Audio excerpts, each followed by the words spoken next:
पहा नवीन एपिसोड्स एकदम add free.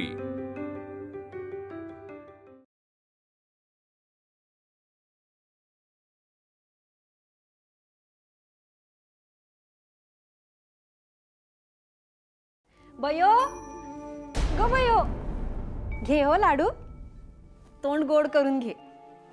आत्ते, पण मला तर शिक्षा झाली आहे ना, तरीही हा लाडू? बोलली, तोंड वर करून बोलली, अगो तुझ्यासाठी स्थळ आले ना म्हणून आणला हो लाडू, आणि तू शिक्षा झाली म्हणून अर्धाच आणला हो। खा आता पटदिशी, आणि आता तुम्ही दोघी पसंत पडलात ना की तुमची लग्ने होतील। लग्न?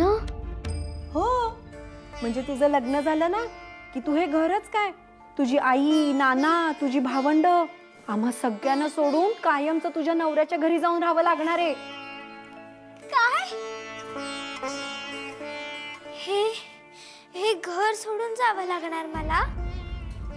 हो, आणि बरं का बयो, उमेसाठी कोणते स्थळ आले माहितीये का? उमेचा होणारा नवरा म्हातारा आहे, म्हातारा। म्हातारा? हो, त्याच्या तोंडात दात नाहीत आणि डोक्यावर केस नाहीत, म्हणजे तोंडाचं बोळकं आणि डोक्याचं बोडकं। तू खा हो लाडू, खा। वात्सल्याचा पारिजात भांगणी,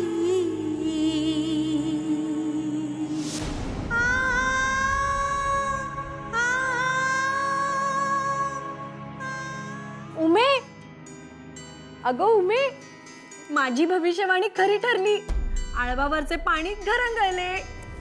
मी तुझ काय सांगितले होते, काहीतरी काळे बेरे नक्कीच असणार, अगदी तसे झाले। अगो उमे, तुझ्या नशिबी म्हातारा नवरा लिहिलाय, म्हातारा, अवघे वय 500। त्यामुळे बैस आता काशाच्या वाटीने म्हातारे नवऱ्याचे पाय घासत।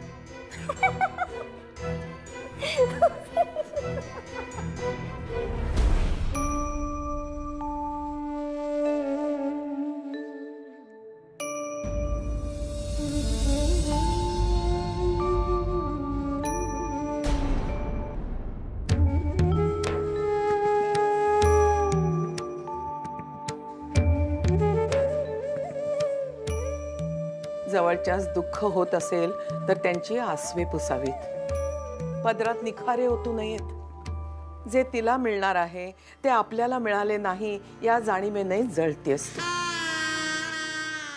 नको ग असं वागूस, उमेने सोसलंय फार। 4 थेंब सुखाचे पडतायत माथ्यावर, ते असे विस्कटू नकोस। अगो, दुसऱ्याच्या सुखाने आनंदून जावे हा संस्कार आपल्या घरचा विसरलीस। सासरच्या आगीतून तुझ्या भावाने ओढून माहेरच्या सावलीत आणले तुला, मग तूही आपल्या मायेची सावली तिच्या डोक्यावर धरायला शिक। देण्यात समाधान असते नर्मदे, जखमा सांधाव्यात, देऊ नयेत। अगो, पोटची पोर आहेस तू माझी, तुझी तगमग मला कळत नाही असे वाटले का तुला? तुझे आणि प्रभाकरचे एकमेकांशी डोळ्याने बोलणे माझ्या नजरेतून सुटले असे वाटते तुला? पण तुझा क्षणभराचा विसावा हिरावून घ्यावा असे मला कधी वाटले नाही, कारण प्रभाकर मर्यादा ओलांडणार नाही याची खात्री आहे मला। जशी सुखाची आस तुला आहे तशी बयोलाही आहे, उमेलाही आहे, हे विसरू नकोस तू। वागण्यातला विखर विझव, नाहीतर तो इतरांना कमी आणि तुला स्वतःला जास्त जाळेल गो।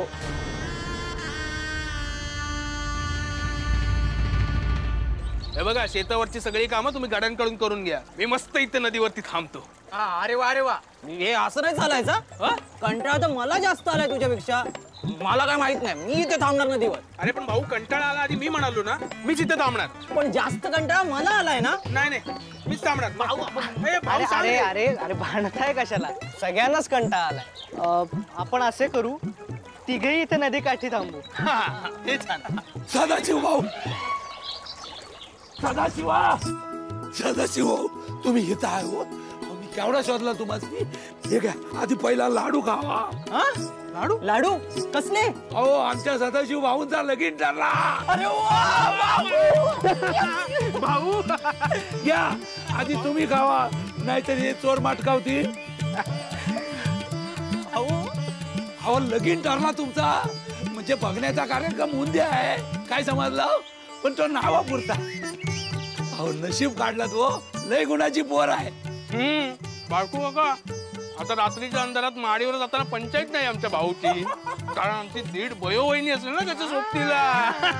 अहो बयोवहिनी नाही हो, आमची मायेची माऊली यशोदा वहिनी.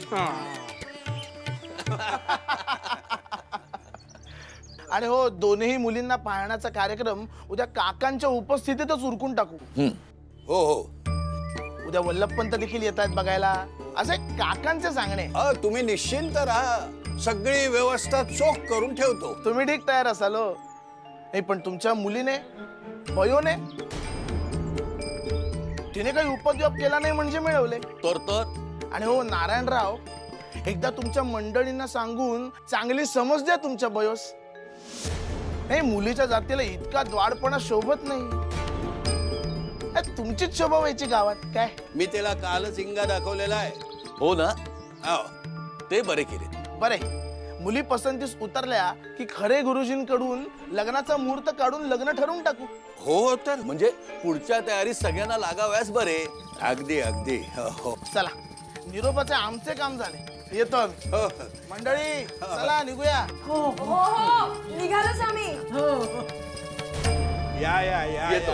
आणि त्र्यंबकरावांना आमचा नमस्कार सांगा. हो हो नक्की सांगतो. आता काकांची अट तुम्हाला मान्य आहे म्हटल्यावर चिंतेस कारण नाही. काहीच कारण नाही आहे, सगळं व्यवस्थित होईल. काही काळजी करू नका. आणि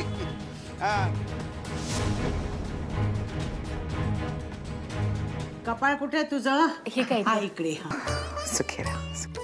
सासूबाई, मी काय म्हणते, तुम्ही दोघी असे करता का? तुम्ही दोघी पुढे व्हा, मी बयोस भेटून येते. सावकाशी हो, होणाऱ्या सुनेला अगदी कडकडून भेट. चला हात देऊ की? मला दिसते हो सगळे, पण सुनेला हाताबाहेर जाऊ द्यायचे नाही. त्यातून ही हात धरते का ओढते तेच कळत नाही. हसतेस काय मेले? चल की हात दे. चल आता हळू. अगं ओढू नको. काय बाई पदरात पडल्यात एके. चला.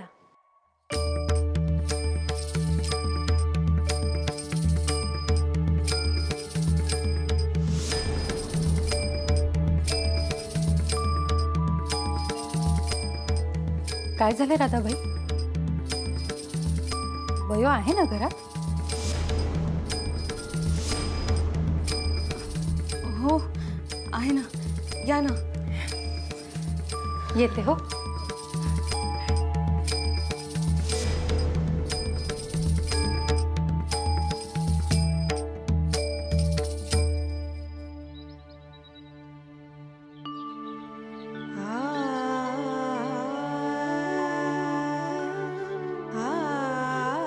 राधाबाई,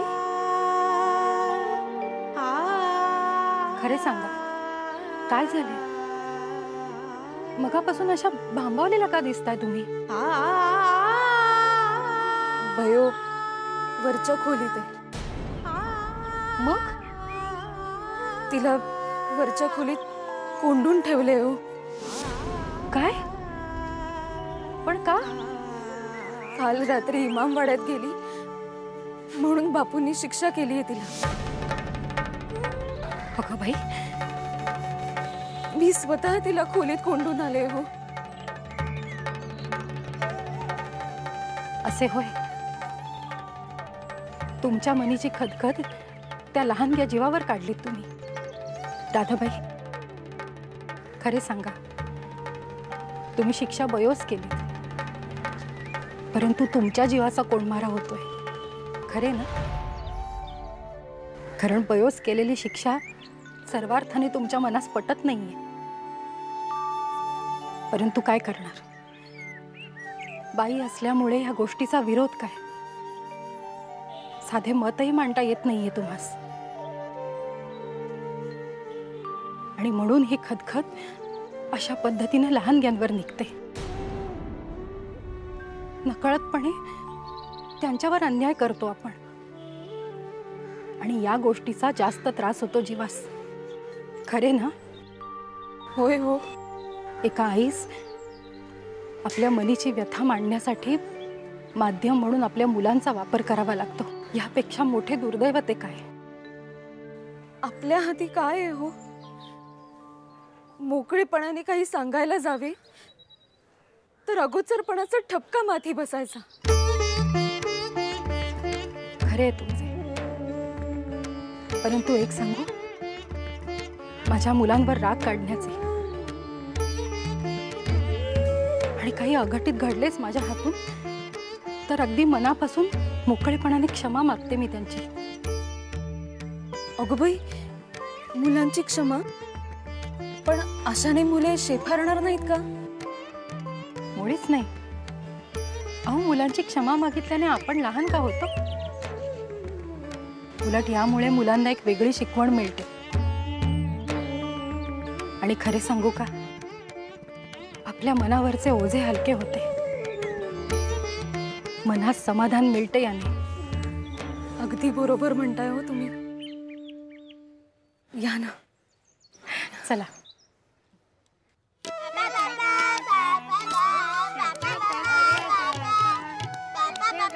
अरे बस, किती चिडवाल आता मला. उमा ते तुझे आणि पयोताईचे लग्नच होणार आता. किती मौज. असे झाले तर एकाच मांडवात दोघींची लग्ने, नवे नवे कपडे आणि खूप सारा फराळ.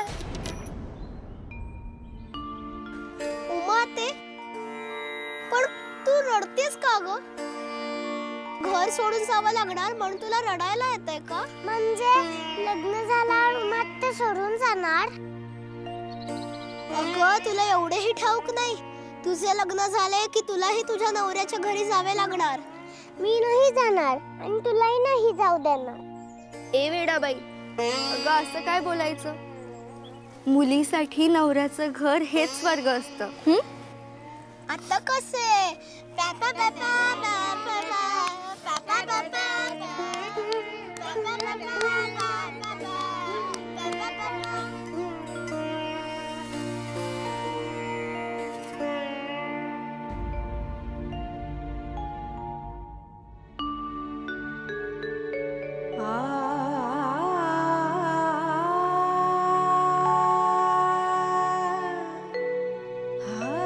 बयो,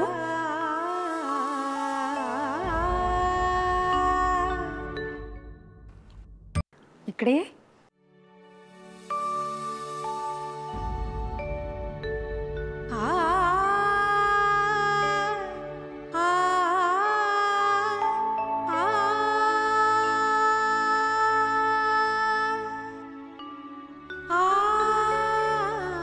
मान खाली घालायच लागेल असे काही केले नाहीयेस हो तू.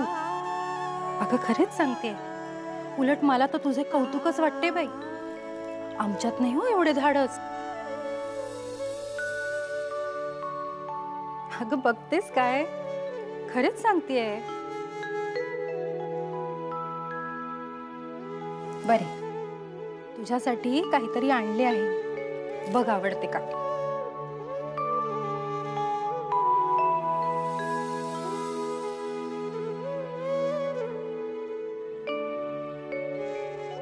बांगड्या घे.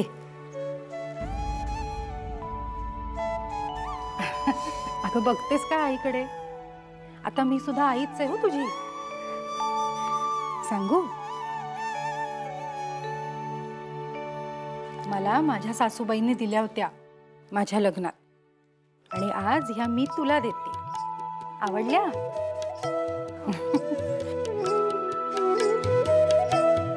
अगं असू दे, या एवढ्याशा गोष्टीवरून कळते हो माझी होणारी सून किती गुणी आणि संस्कारी येते.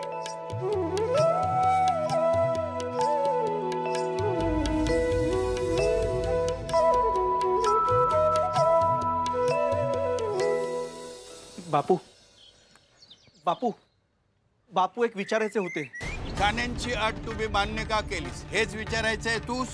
हो पण बापू उमाच्या मानाने वल्लभपंत वयस्कर आहे ठाऊक आहेत मला.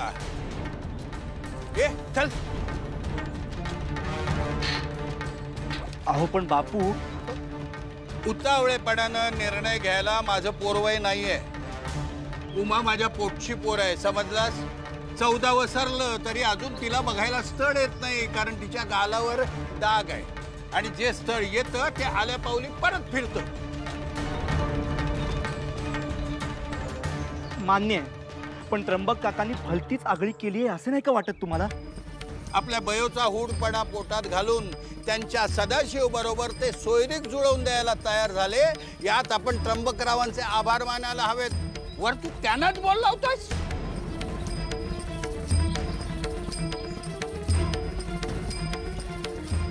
नाही नाही काका मी त्यांना का म्हणून बोललो. मला आपली उमाची काळजी वाटली म्हणून. मी पूर्ण विचारांती निर्णय घेतलाय. त्र्यंबकराव पुढाकार घेत आहेत म्हणून वल्लभपंतांचे हे स्थळ चालून आलंय. वयस्कर आहेत म्हणून काय झालंय. पदरी बक्कळ माया बाळगून आहेत. हल्ली नात्यांपेक्षा पैसा अडका मोठा झालाय. तेव्हा नारायणा अधिकचा विचार सोडून दे आणि पुढच्या तयारीला लाग.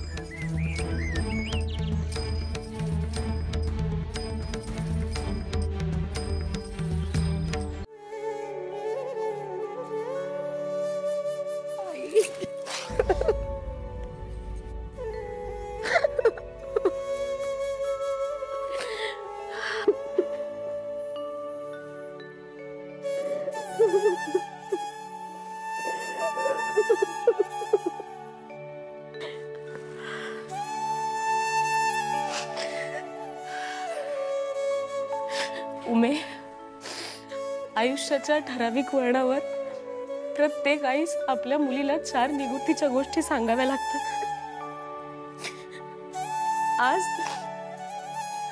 आज एका कटू वास्तवाची तुला जाणीव करून द्यायची आहे. आजवरचे आयुष्य पाहता या गालावरील डागामुळे तुला खूप सहन करावे लागले. एक राधाबाई सोडल्या सगळ्यांनीच तुझ्यावर तोंड सूक घेतले. पण अगो आज तुझ्यासाठी स्थळ सांगून आले आहे. स्वतःहून आले आहे. मान्य आहे स्थळ थोडे वयस्कर आहे पण परिस्थिती पुढे आपला नाईलाज आहे बाळा.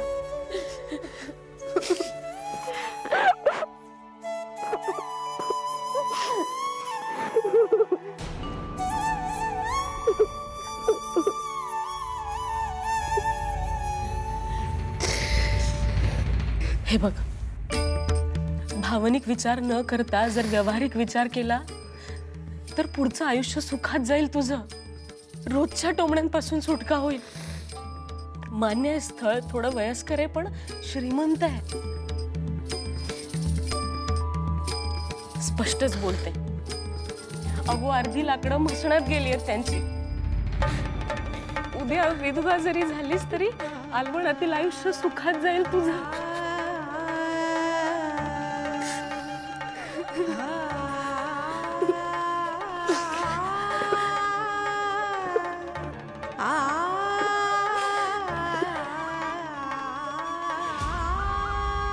वयोगुणाची आहेच हो, पण कधी कधी तिचे वागणेच तिच्या अंगचटीस येते. आता कालचेच बघा ना, जगा वेगळे धाडस करायची काही गरज होती का?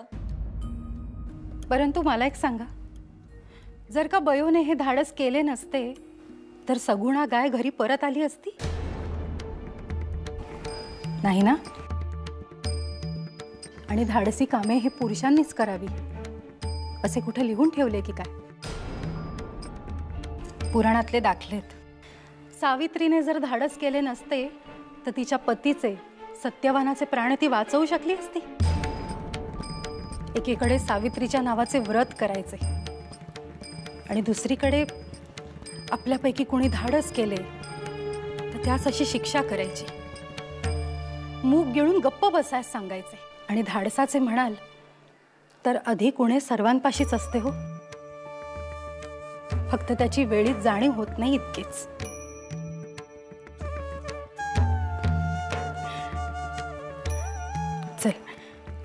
निघायच हवे मला. असू दे, सुखी राहा. येते हो.